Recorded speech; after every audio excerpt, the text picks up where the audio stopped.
Kembali dengan saya Pendeta Denny Nainggolan.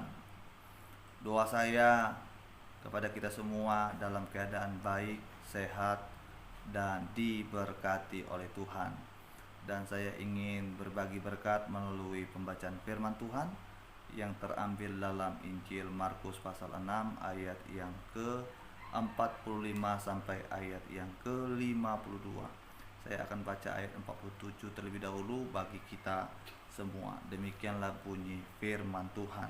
Ketika hari sudah malam, perahu itu sudah di tengah danau, sedang Yesus tinggal sendirian di darat. Setelah Yesus melakukan mujizat dengan memberi makan 5.000 orang dan sisa 12 bakul, maka Yesus memerintahkan kepada murid-muridnya untuk terlebih dahulu menyeberang ke Betsaida, dan murid-muridnya mendengar serta melakukan apa yang Yesus katakan. Sekali lagi, bahwa murid-muridnya mendengar serta melakukan apa yang Yesus katakan. Buktinya mereka sudah ada di tengah-tengah danau pada malam hari, dan ketika mereka ada di tengah-tengah danau, angin sakal menghampiri mereka. Angin yang sangat keras itu menghantam perahu mereka, sehingga mereka sulit untuk melanjutkan perjalanan menuju Betsaida. Mereka mengalami kesukaran untuk mendayung kapal mereka, dan lebih daripada itu, mereka mempertaruhkan nyawa mereka.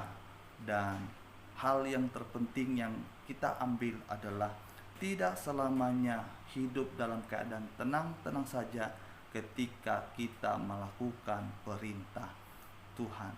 Namun kita perhatikan ayat-ayat selanjutnya. Ketika murid-murid sudah panik menghadapi angin sakal, maka Yesus itu mendatangi mereka. Yesus peduli, Yesus bertanggung jawab, sebab Yesus yang menyuruh murid-murid untuk mendahuluinya, dan Yesus datang.